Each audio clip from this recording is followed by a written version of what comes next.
ఎంతోమంది అంటే ఇక్కడ మీరు అర్థం చేసుకోవాల్సింది ఏంటంటే, యజమానుడు అంటే తండ్రి అయిన దేవుడు, కుమారుడైన అంటే ప్రభు అయిన యేసుక్రీస్తు వారు, పంపిన దాసులు ఎవరంటే ఆయా సేవకులు.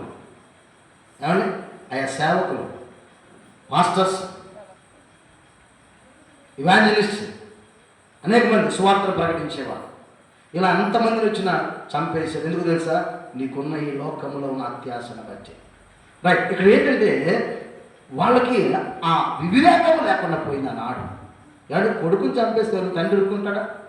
తండ్రి వస్తాడు మాకు శిక్ష విధిస్తాడనేటువంటి వివేకముగా లేకుండా, వారి ఆలోచన లేకుండా ప్రవర్తించేట్లేదా అలా ఆ కాపులు ఆ విధంగా చేసిన దానికి ఆ పిల్లల ప్రభువారు అక్కడ ఆ యజమానుడు వచ్చి ఏం చేసిందంటే వారిని సంహరించాడు. ఈరోజు ఒక మాట అడుగుతున్నా, భౌతికంగా మనము ఎవరిని కూడా ఒకవేళ చంపకపోవచ్చు, భౌతికంగా నువ్వు చంపకపోవచ్చు, కానీ కొంతమంది పిల్లల కత్తిపోటు వంటి మాటలు పలుకుతూ ఉంటారు. నువ్వు భౌతికంగా చంపకపోవచ్చు, ఈ కత్తిపోటుల వంటి మాటలు పలికేటువంటి వారు మీలో కలరు అంటున్నాడు. ఈ మాటలు అంటే ఇక్కడ గమనించండి, తండ్రి అయినటువంటి దేవుని చేత పంపబడినటువంటి వారిని, ఎవరు? సేవకులు కావచ్చు, ఇవాంజలిస్టులు, సువార్తికులు కావచ్చు, బోధకులు కావచ్చు, సంఘ కాపరులు కావచ్చు. వీళ్ళంతా వేరే అంటే వేరే, వాళ్ళ వాళ్ళ విధానం వేరుగా ఉంటుంది. కనుక వీళ్ళందరూ కూడా సువార్తను దేవుని ప్రకటించేవాళ్ళు. అయితే ఈ రోజున ఏం చేస్తున్నారంటే, మనము భౌతికంగా హత్య చేయకపోయినా, చంపకపోయినా, నీ యొక్క కత్తి లాంటి నోటి మాటల ద్వారా అనేక మంది దేవుని చేత పంపబడిన సేవకులు నువ్వు హత్య చేయలేదా? అర్థం చేసుకోండి. ఎంతమంది సేవకులు నీ సంఘములో చేసినప్పుడు ఎన్నిసార్లు నువ్వు సూటిపోటి కత్తి లాంటి మాటలతో నువ్వు చంపేసావు లేదా? బాహ్యంగా చేయకపోవచ్చు, కొంతమంది నీ తోటి వారిని నువ్వు సూటిపోటి కత్తి లాంటి మాటలతో చంపేయలేదా? ప్రేమైనటువంటి దేవుని బిడ్డలారా, అనేకుల నోటికి వచ్చినట్టు మాట్లాడి ఇతరులను చంపేయలేదా? కాబట్టి దేవుని స్వరూపము అనేకులు అంటే అందరితో మనకెందుకు అనుకోకూడదు. దేవుని స్వరూపము చేయబడిన ప్రతి మానవుడి నోటి మాటలతో నువ్వు చంపుతూనే ఉన్నావు. గమనించండి. అలాగే ఆయన కుమారుడైనటువంటి క్రీస్తును మరలా నీవు చంపుతూనే ఉన్నావు. చంపలేదానండి? చంపలేదా? యేసు ప్రభు నువ్వు ఎన్నిసార్లు చంపేవో తెలుసా? ప్రభుని యేసు క్రీస్తును మరలా చంపుతూనే ఉన్నావు. ఆయన కుమారుడైన క్రీస్తు నువ్వు సిలువ వేస్తున్నావేమో.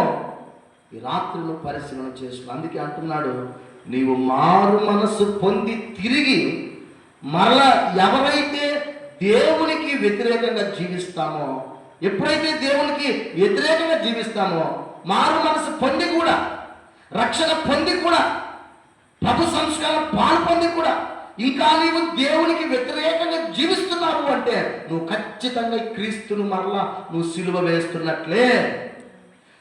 నీ నోటిని కంట్రోల్ చేసుకోలేకపోతున్నావు, క్రీస్తును సిలువ వేస్తున్నావు.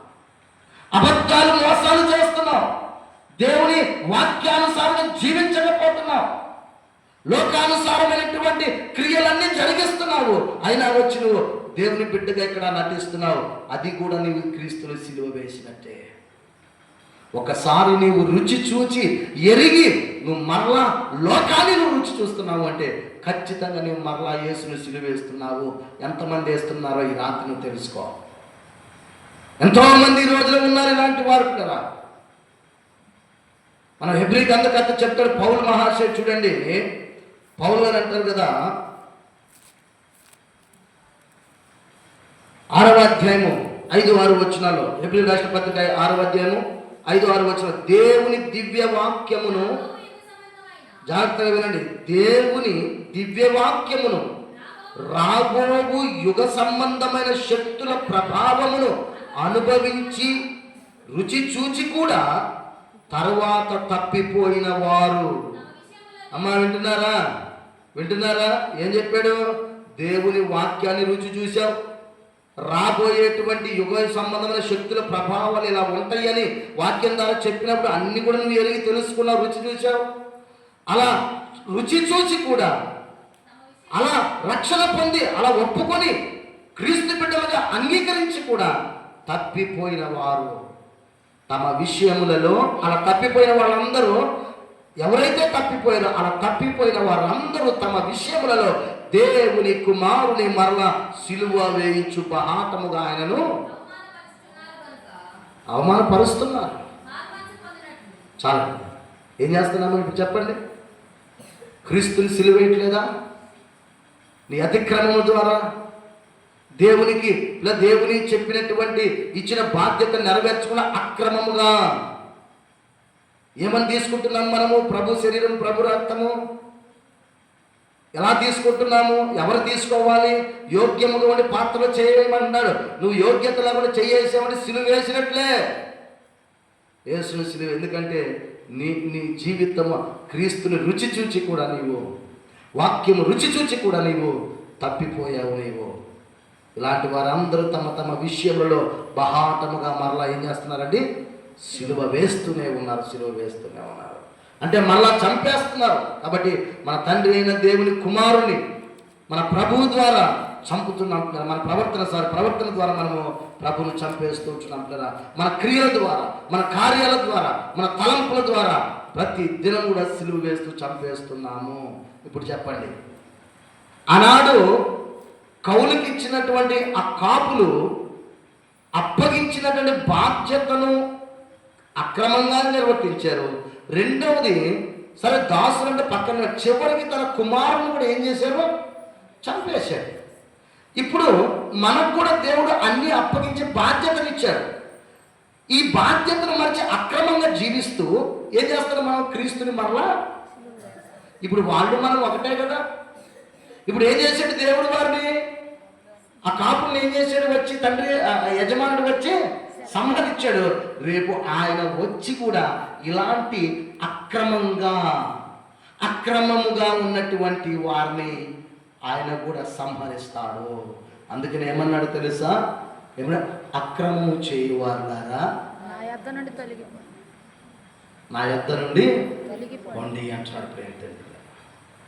యజమానుడు దర్శించుటకు వచ్చినప్పుడు పిల్లరా ఆ గుత్తదారులను ఏ విధంగా సంహరించాడు? వారికి శిక్ష అనేది ఉందా లేదా? ఖచ్చితంగా శిక్ష ఉంది. ఈ జ్ఞానము నీకు ఎందుకు రావట్లేదు? ఈ ఆలోచన, ఈ వివేకము నీకు ఎందుకు కలగట్లేదు? దేవుడు కూడా వెళ్ళిపోయాడు తన దేశానికి, దూరదేశానికి. ఆయన మరలా వస్తున్నాడు. నాకు దేవుడు ఒక బాధ్యతను ఇచ్చాడు, ఒక కుటుంబాన్ని ఇచ్చాడు, భార్య బిడ్డలను ఇచ్చాడు. నువ్వు నమ్మకంగా జీవిస్తున్న వారి పట్ల నీకు ఒక సంఘం ఇచ్చాడు, ఒక రక్షణ భాగ్యం ఇచ్చాడు.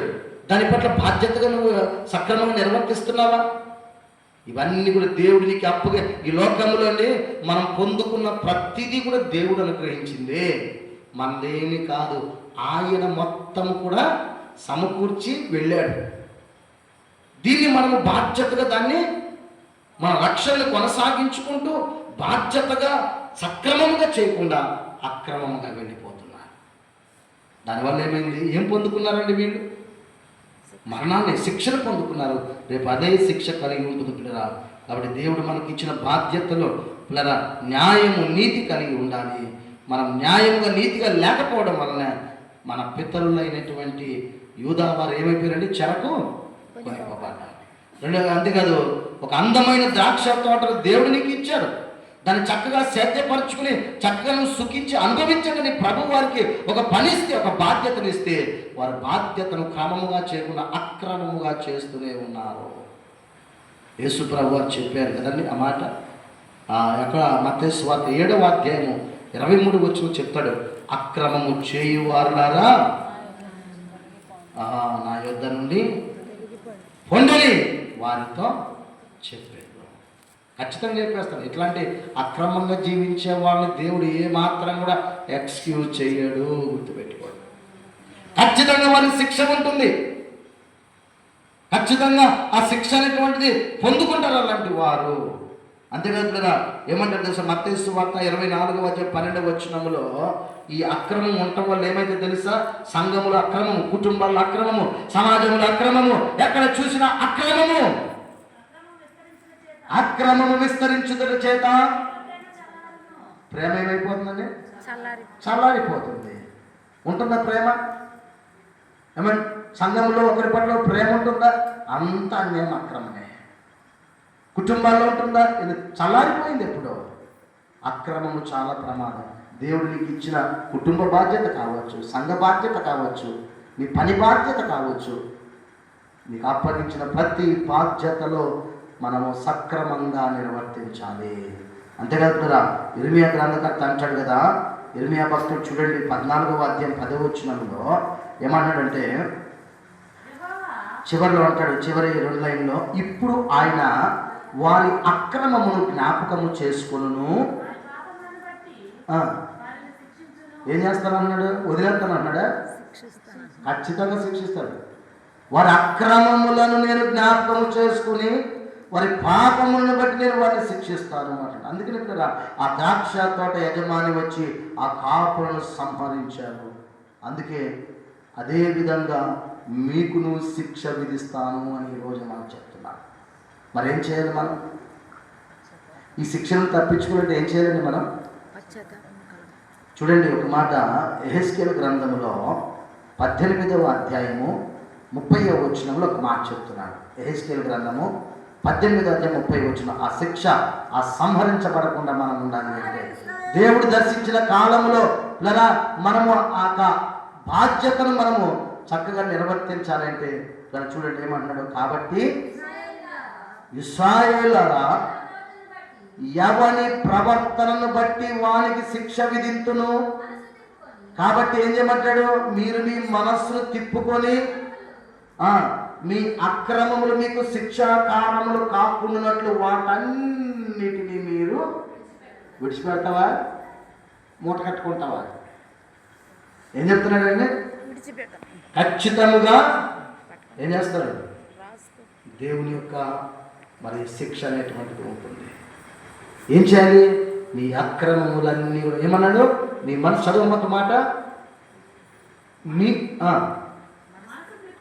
నీ మనస్సు ఇప్పటి వరకు అక్రమం వైపు ఉంది, ఇప్పటికే నువ్వు ప్రభు వైపు తిరిగి క్రమముగా ఆయన వైపు నీ మనస్సు త్రిప్పుకొని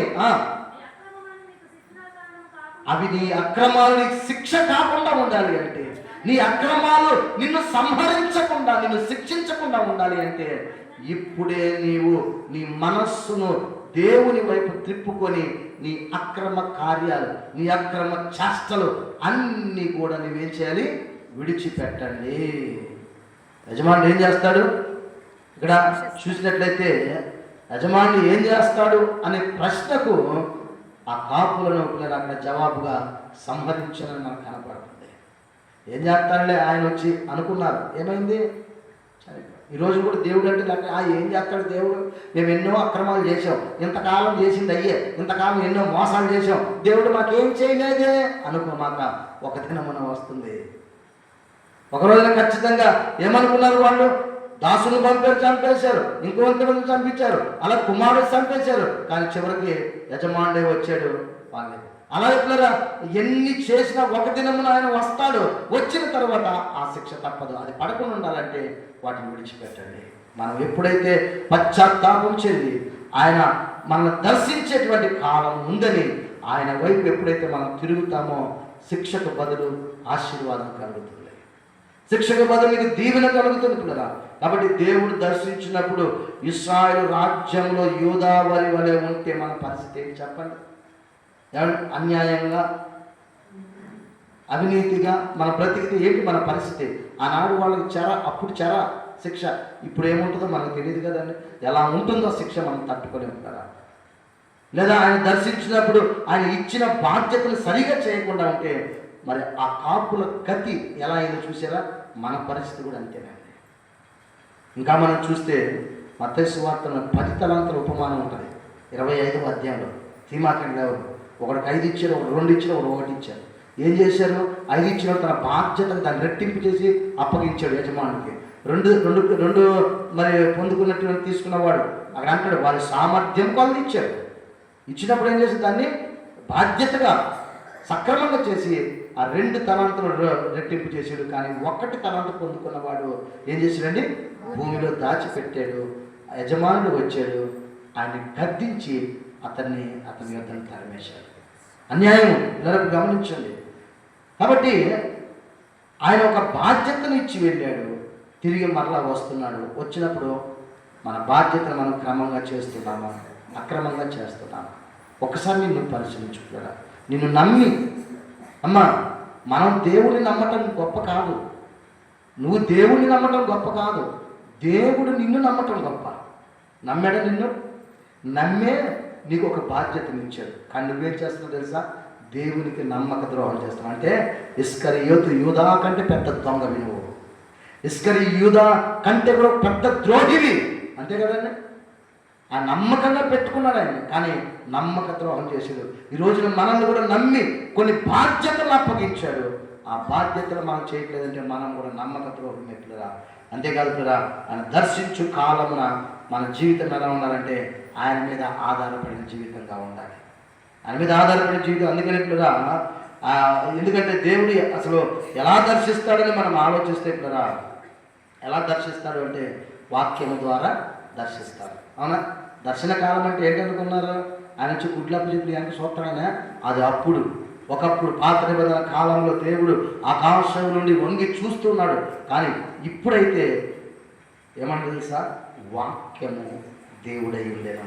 వాక్యము నీతో మాట్లాడుతున్నాడు అంటే, వాక్యము నువ్వు చెవులతో వింటున్నావు అంటే వాక్యము ద్వారా నిన్ను దర్శిస్తున్నాడని అర్థము.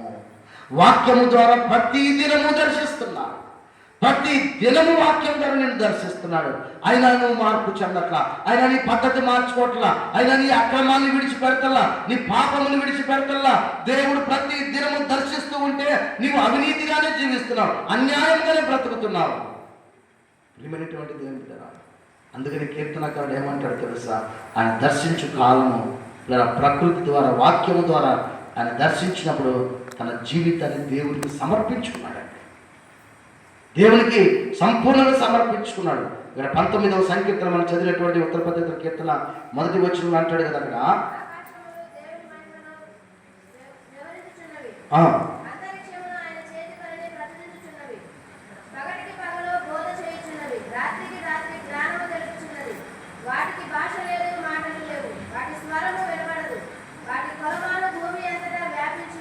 చాలండి చెప్తున్నాడు. అంటే ఇవన్నీ కూడా అంటే ప్రకృతి ద్వారా కూడా దేవుడు కొన్ని మనకు తెలియచేస్తూ ఉంటాడు.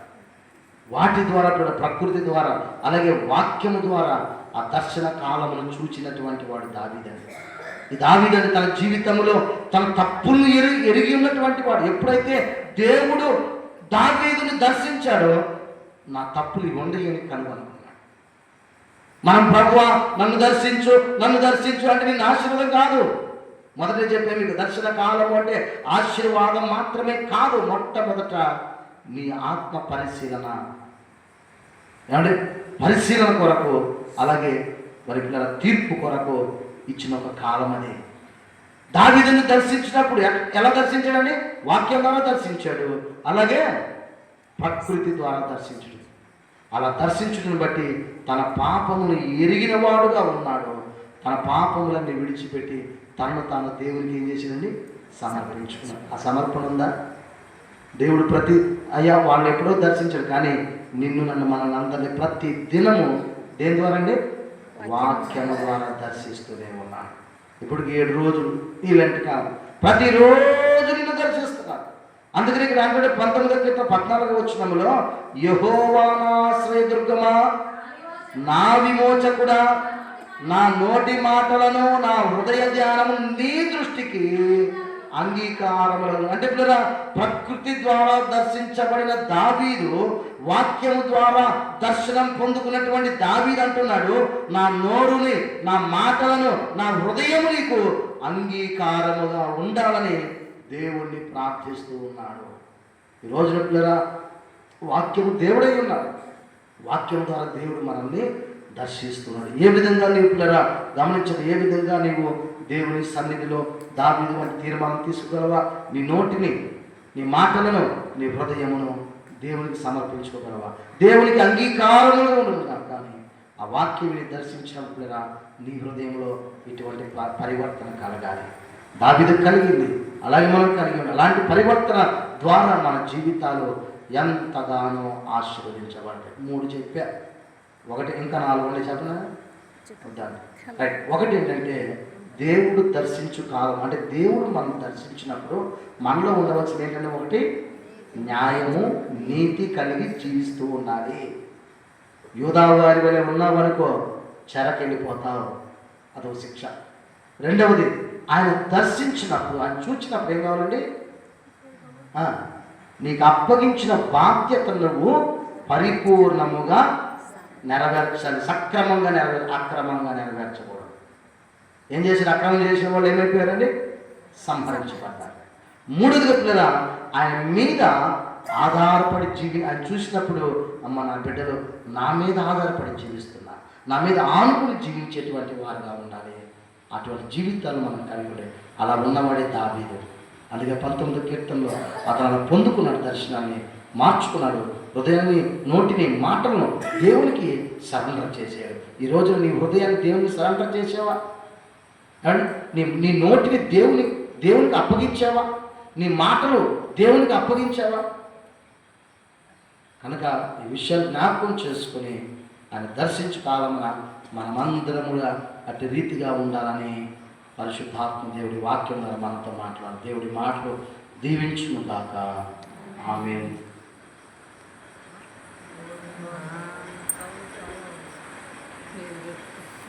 నీ సమాధానం